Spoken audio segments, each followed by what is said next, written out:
and welcome to the U.S. election dialogues. The election day has gone into overtime. We still don't have the result for you. Unfortunately, the uncertainty continues. America could be staring at a constitutional crisis and possibly civil unrest. Even before the results are out and the votes have been counted, multiple American cities have witnessed protests. This includes Washington, D.C., where there was a scuffle between the police and the protesters. We can report the stabbing of 4 people in the U.S. Capitol. And Donald Trump has declared victory even before the result has been announced. He wants to take this election fight to the Supreme Court. Joe Biden has suggested he may be winning, but he will not be the one to announce that result. What does this fight mean for America? To discuss this and more, let's go straight to our dialogue partners tonight. Joining us from Washington, D.C., Lieutenant Stephen Rogers. He's an advisor to the Trump campaign.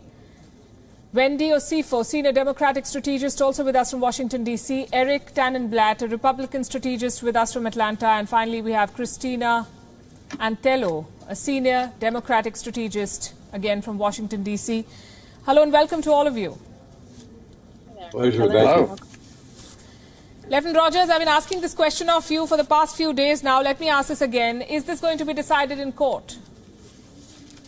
I believe it will. I believe that this will eventually be brought to the Supreme Court, and they will make the ultimate decision as to who the winner of this election is. Wendy Osifo, it did not go the way the Biden campaign had predicted, considering the lead that Biden was given in almost all the opinion polls. It should have been an easy win for him. It hasn't been. Well, I think for a lot of us, we knew it wasn't going to be an easy win. We knew this was going to come down to a slugfest, which is exactly what we're witnessing right now. And a lot of states are too early to call, whether you're looking at Georgia, you're looking at Nevada, you're looking at North Carolina.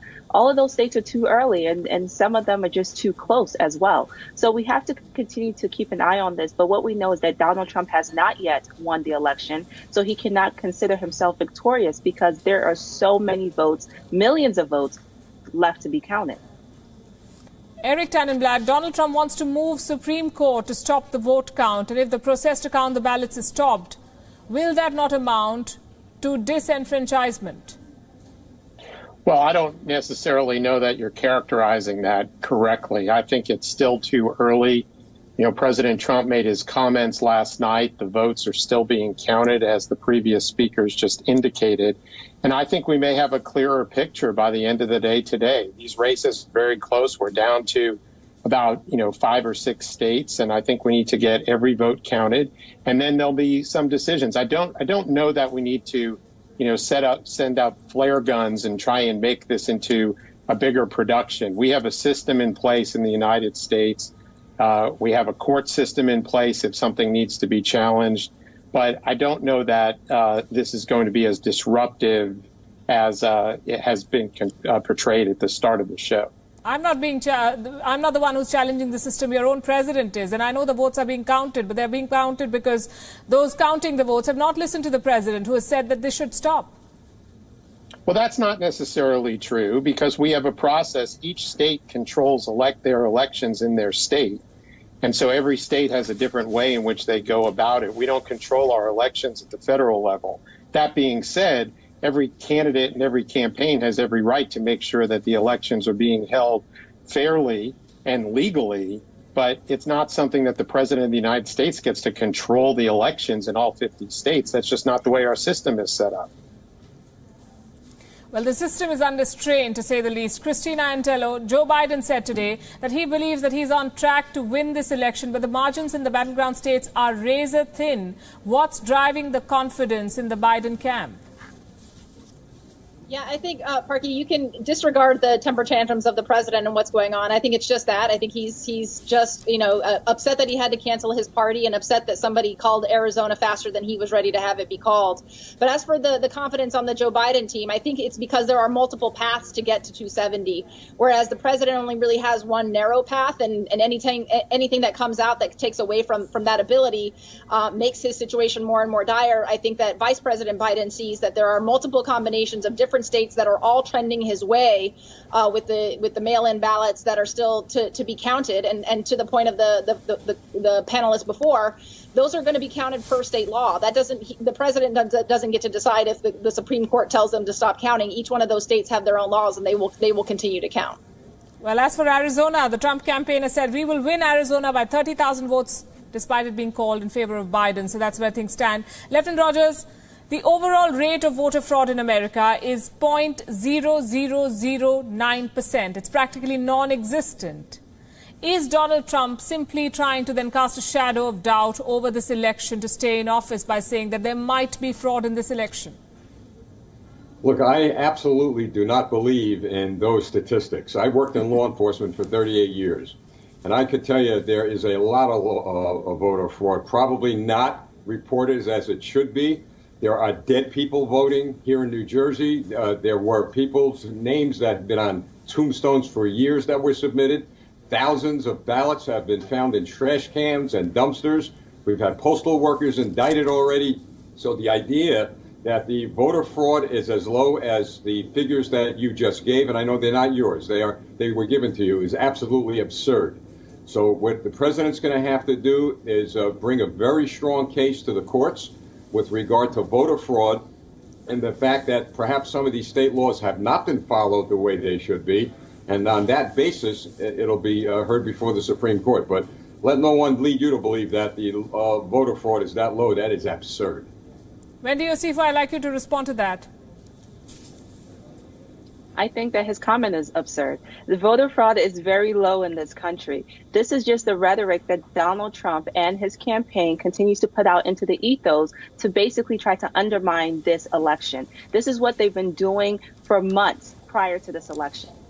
No one is saying that voter fraud does not exist, but in the same token, your statistics are actually very correct. There's no one here of taking ballots and dumping them and setting them on fire. This election is fair and square. Whether Donald Trump wins or whether Joe Biden wins, that is the will of the American people. We cannot sit here and start to undermine the election. America rests on its democracy. America rests on its principles. And if I tell you this, this is true. If Donald Trump wins, he will say that this election was legitimate. If Donald Trump loses, he will say that this election was illegitimate. We do not need a president that decides his principles based on whether he wins or loses. That's not a man, that's a child. And this country should not be run by children. It should be run by people who are equipped mentally to be able to hold the position of president of the United States.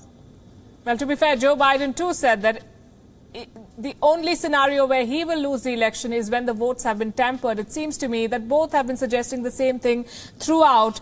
Eric Tannenblatt, I want to ask you this. Why is Donald Trump contesting an election result that is not even out yet? Does he fear that he's going to lose? Well, this election's been going on for over a month now, in some places even longer. So, he and his campaign have every right, if they think that there are allegations of voter fraud, to make sure that that is either not the case or that there's some remedy if there was fraud. Again, these elections are controlled by each of our states, the way our system is set up. And so you're talking about 50 different states running 50 different elections, and every candidate and campaign has every right to make sure that the elections are being held fairly. And if they don't think so, there's ways in which that they can try and remedy it, and that's through the courts. Christina Antello, will the Democrats contest the election in the event of a victory being declared for Donald Trump? Because many in the Democratic Party have advised to Joe Biden, including Hillary Clinton, that he should not concede defeat and challenge it in court. I think all of that's going to depend on the specific circumstances of each one of those states. And I think, as we monitor each state and as they all report in their results, then I think that it will be a state by state decision. I don't think that it'll be a national kind of, the popular vote versus the electoral college type of challenge. I think it'll go state by state. And if there are any instances where voter intimidation or Trump tactics have tried to get votes to not count, for example, what we saw them try to do in Texas with 127,000 ballots that were cast in Harris County that was not particularly favorable to them when they thought Texas was in play and they were more scared there. I think that already kind of goes to their credibility.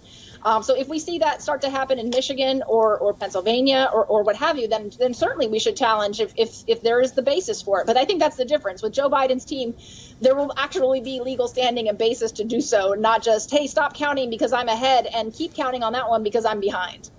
Wendy Azifa, let's talk about Florida, a major battleground state that Donald Trump has won one more time. According to one claim, the Biden camp spent more than $100 million on ads to swing this state in his favor, and yet they've not been able to manage that. I think that we have to stop looking at Florida as a swing state. Florida is not a swing state. It's a battleground state, but it's not a swing state.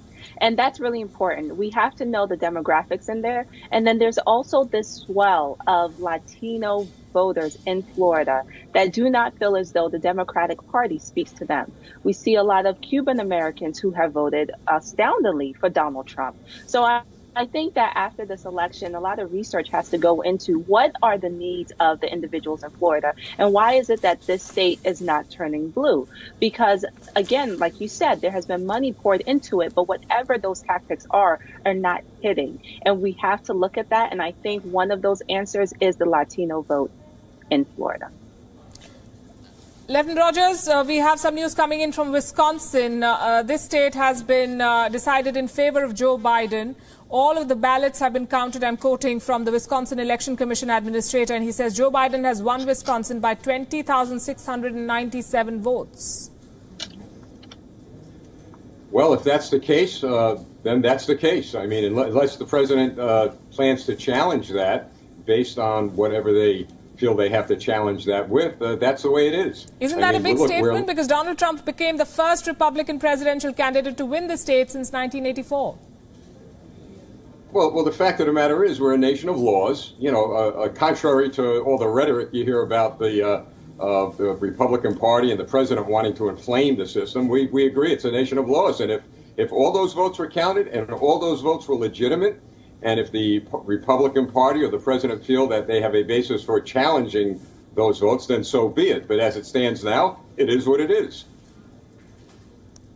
Eric Tannenblatt, this election could come down to two more states now, Michigan and Pennsylvania. And the New York Times, I know how Republicans feel about the New York Times, but it has predicted that Biden is expected to win these states narrowly. Is the picture looking dimmer for Donald Trump? Well, look, going into this election, you know, in the weeks leading up to the election, there were a lot of states that looked more competitive. You just mentioned Florida. But, you know, we have always felt, I think everyone would agree, that this was going to come down to the three states, Wisconsin, Michigan, and Pennsylvania. And it looks like that's where it's coming down to, is Wisconsin, Michigan, and Pennsylvania. And, you know, so there shouldn't be any surprise that we're, you know, boiling this is going to get boiled down to three states. And we're just going to have to see how it plays out. And whoever is the victor wins. So I don't think we need to read into it too much. And this has been a very hotly contested election. The country has been very polarized and divisive. But hopefully this is going to come to an end, and we're all going to come together and move on. But that is the question. Can all of you come together? And by you, I mean the American systems and the leaders. Christina Antello, even if Donald Trump wins this election, the Democrats are expected to retain their majority in the U.S. House of Representatives. How will the president then push his agenda, considering the fact that this divide has only been widening between the two sides? No, I think that's right. I think that, you know, Democrats have lost some of those seats in the House, so it becomes even tighter there. I think that Republicans will maintain the Senate as well. Divided government is gridlock, and that will be a hard road ahead, which we've seen over the last 6 months in the negotiation of a coronavirus aid package. I think that would continue if Trump stays there in the White House. I do have hope that if Biden wins the White House, though, and even if the Republicans keep the Senate, that actually will start to see some movement, some policies be able to move forward.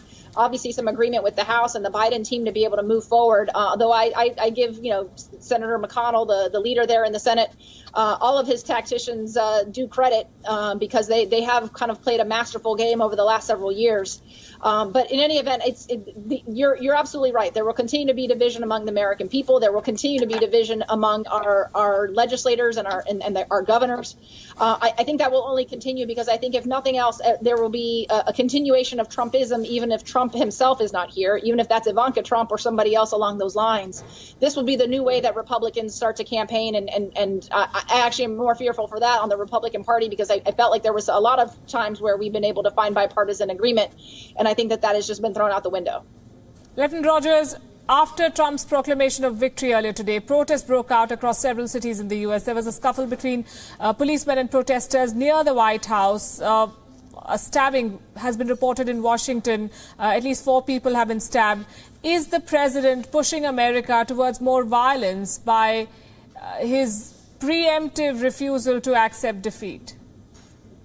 No, he is not, and neither is the Democrat Party. So I want to get that absolutely clear. None of the parties in this country want violence. They don't want to see any of this. But I'll tell you who's fueling the fire. This is the mainstream media in this country. They have been fueling a fire across this country like I've never seen before in my lifetime.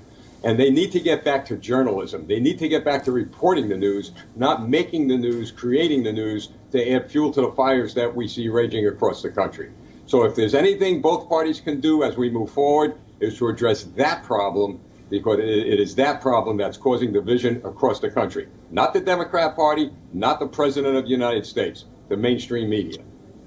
That's a very easy explanation. I know the media makes mistakes and the media should be pulled up for the mistakes. But to blame everything that is wrong in the American system on the media is something that I will not agree to. When do you see for your comments on this? Is it the media's fault that people are out on the streets and shop owners are having to board up their shop fronts because they fear more violence in the days ahead? No, not necessarily. I think the media reports on what is happening and what the pulse of the country is. The truth of the matter is our country, the United States of America, has been divided. But once Donald Trump got into office, we became more divided. And you can see that traced back to when we had incidents in Charlottesville, Virginia, when he said that there were good people on both sides, when he was talking about protesters and neo-Nazis and considered both of those groups good people. We can see that when Donald Trump has more issues with what is happening with protesters as opposed to addressing the issues why these protesters are even protesting. We can see that when Donald Trump says that there is no such thing as systemic racism within the country. We can see that when he wants to talk about Chicago as a straw man, but there's other issues in our country. Donald Trump has divisive rhetoric. That's something that cannot be denied. And the people who are supporting him are lighting fuel to that divisive rhetoric by not holding him accountable. Our country is a nation on the brink, and it is not something that Donald Trump created. It is something that Donald Trump has fueled. And those are two different things. So he has to take accountability for the ways in which he has made this country that was already, in a sense, divided, even more divisive. It's not the media's fault. Well, yesterday Donald Trump said that he's done more for the African American community than any other U.S. president, barring perhaps Abraham Lincoln. Quite a statement that, I'm sorry, Eric Tannenblatt, whoever wins this election, do you agree that the first priority of that president should be to try and heal America and try to bring everyone on board and take the society forward together? And is Donald Trump up to the task, according to you? Well, absolutely. That's the job of whoever is ultimately the winner of the election. Elections get very heated, especially as you get down to the wire. But once an election is done and a decision is made as to who's won, that leader, that president, whether it's President Trump or President Biden, will need to heal the country. They'll need to reach out, work with people across the aisle, and see if they can tamper down some of the divisiveness. Donald Trump came to Washington as an outsider. He was never a politician. He didn't know how Washington worked. He's now served as president for 4 years, so he doesn't have the excuse of not understanding how the systems of government work. And if he does get reelected, then it will be his job to heal the nation, just like it will be for Vice President Biden. Well, he can't play the outsider card anymore. He's been in office for 4 years. Christina Intello, the world over, the discussion is on these lines. This is the world's oldest democracy, and it is fumbling on election night and not being able to figure out who is going to lead the country for the next 4 years. Do you think this is one of the most difficult periods for American democracy? I would separate those two issues. The election itself is not a problem, I don't think. I mean, we're suffering through a global pandemic. And to help accommodate that, we are making sure that votes are being counted, but in slightly different ways to make accommodations to folks to keep them safe. And so if it takes an extra day or 2 days or 3 days to count some votes, I think that's totally okay. And we should be okay with that as a society. But on the other front, what you're talking about on the divisiveness of the country, I mean, yes, that continues to be the issue. I mean, when the president calls out, folks in Texas for trying to run a Biden bus off the road, patriots, and when you have 13 white male domestic terrorists get arrested without incident for trying to kidnap a Democratic governor at his urging to liberate Michigan and have plans for other ones, that is the kind of rhetoric that is the hyperbolic that is separating us. And that is what I think Donald Trump is incapable of doing. And he's not interested in it. That is not at all on his agenda. Number one for whoever's elected president is this coronavirus. We need to get that figured out to keep the health and safety of our citizens back in check after 230,000 needlessly died. But with the division, we've already seen from Stephen Miller, even on the immigration side as one example, he's got an agenda that is even more diabolical than what he did in the first go round. And there's more of that coming. So no, I don't think he's capable of it. I don't even think he's interested or that he's paying attention to that. Well, we'll have to wait and see, and I hope the result is out sooner rather than later. I'm out of time here, but thank you very much to all of you for joining us here. It's been more than 12 hours since the counting began, but we do not have a winner just yet. We do hope we have one soon. Thanks very much. Thank you.